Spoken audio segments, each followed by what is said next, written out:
Bonjour et bienvenue, voici notre tour d'horizon économique, géopolitique et boursier. Nous sommes le mardi 23 août. Pour comprendre comment tourne la planète finance, c'est sur la bourse au quotidien et nulle par ailleurs. Et l'épisode du jour s'intitulera « La tenue de la rentrée ». Non, ça ne sera pas le burkini, ce sera la camisole algorithmique portée bien serrée. Et nous en avons eu un magnifique exemple lundi soir, puisque nous avons observé sur le Dow Jones et le S&P la formation d'une configuration en biseau. Bon, les techniciens comprendront de quoi il s'agit. Pour ceux qui sont moins férus d'analyse technique, je vous le décris. Eh bien, vous avez, durant 6h30, l'évolution des cours en dents de scie, mais avec des dents de plus en plus petites, comme si elles s'élimaient au fil des heures, à tel point qu'au cours des 90 dernières minutes de la séance, le Dow Jones a évolué avec une amplitude de 10 points pour un indice qui en vaut, nous vous le rappelons, entre 18 500 et 18 600. Tiens, 18 500, 18 600. Bah tiens, c'est exactement la fourchette de cours au sein duquel le Dow Jones évolue. Non pas depuis 10 jours, non pas depuis notre dernier commentaire du 5 août dernier, mais bien depuis le 14 juillet. Alors, évoluer au sein d'un corridor de 100 points sur une période de 5 semaines, c'est évidemment impossible si tout n'est pas sous le contrôle le plus strict et absolu des logiciels de gestion algorithmique. Et hier, nous avons donc eu cette espèce de... Alors, c'est pas une espèce, c'était un vrai biseau se rétrécissant, partant de 80 points d'amplitude en début de séance pour terminer à 10 points. Donc, la camisole algorithmique se portera très serré, à moins que d'un seul coup, ce marché qu'on essaye d'enfermer dans cette camisole ne se révolte, ne fasse voler les lanières en éclats et qu'on voit ressurgir la volatilité. Mais en fait, depuis 5 semaines, ce sont ceux qui vendent la volatilité qui se régalent. Vendre la volatilité, n'y songez pas, vous, simple épargnant, c'est réservé uniquement aux grandes banques systémiques, naturellement, celles qui ont des moyens de couverture illimités et qui vendent en quelque sorte la valeur temps. Nous vous l'avons déjà décrit à maintes reprises, mais atteindre des sommets de non-volatilité comme nous l'observons depuis le 14 juillet, alors ça, historiquement, cela ne s'est jamais vu.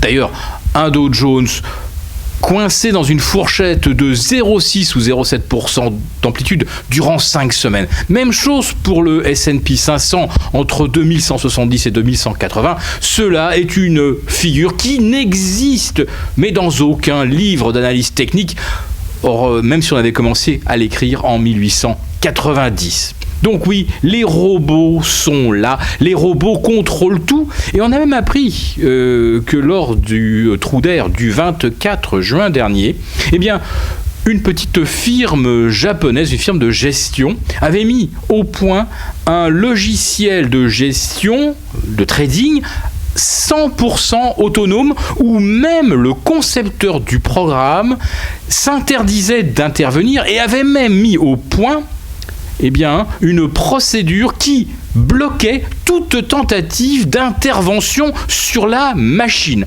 Machine donc totalement autonome et qui a d'ailleurs brillamment géré le Brexit, puisque pendant que tout le monde payait le maintien de l'Angleterre au sein de l'Union européenne, eh bien ce logiciel-là, alimenté par évidemment de nombreux éléments techniques d'actualité, avait bien compris que le vote était loin d'être à 52-48, était du 50-50, et qu'on a très vite vu basculer les probabilités vers la sortie de l'Angleterre. Donc, au Japon, ça existe déjà des robots totalement autonomes, on croirait carrément Terminator, où la machine prend le pouvoir et où l'homme n'a aucun moyen de reprendre la main.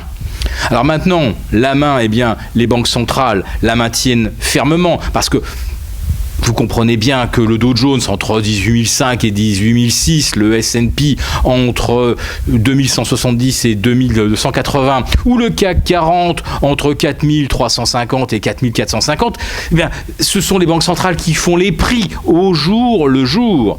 Sauf que là, maintenant, on est dans un corridor et on ne sait vraiment pas comment en sortir parce qu'il n'y a pas de raison d'aller plus haut, sauf si on rajoute de la liquidité, et il y aurait toutes les raisons d'aller plus bas. Sauf qu'évidemment, on ne peut pas laisser le marché corriger. On ne peut plus, même depuis 2010 ou 2012, laisser le marché corriger et s'ajuster en fonction de l'état de l'économie réelle. Alors qu'est-ce qui reste aux commentateurs pour expliquer des comportements totalement abscons des marchés ? Eh bien on torture la réalité. Lorsqu'on a des mauvais chiffres, on les torture pour leur faire dire que les choses vont bien. Et quand on a des bons chiffres, même s'ils sont totalement absurdes, eh bien là on les prend au premier degré. Ah ben un bon chiffre, c'est un bon chiffre. Regardez ce qui se passe ce mardi matin avec le rebond spectaculaire de l'indice PMI des services en France, qui passe de 49,9 à plus de 42, de 49,9 à 52,5, eh bien on le prend au premier degré. On ne se dit pas, tiens, curieux quand même, avec un tourisme qui a chuté de 10% depuis le 14 juillet dernier, tourisme étant le principal soutien dans la catégorie service durant l'été. Non, le chiffre est bon, donc il est bon. Et on ne va évidemment pas s'inquiéter de savoir pourquoi il est bon. En revanche, en Allemagne, l'indice des services chute au plus bas d'ailleurs pratiquement depuis 15 mois. Alors là, comme c'est un mauvais chiffre, on n'en parle pas, ça n'a pas d'importance. On ne cherche surtout pas à analyser. Ou alors on vous explique que si le chiffre est mauvais en Allemagne, c'est une incitation pour la BCE à maintenir une politique accommodante ad vitam. Oui, voilà où nous en sommes. 5 semaines plus tard, il ne s'est toujours rien passé sur les marchés depuis le 14 juillet. Alors forcément, à un moment, la volatilité va revenir. La camisole va éclater quelque part.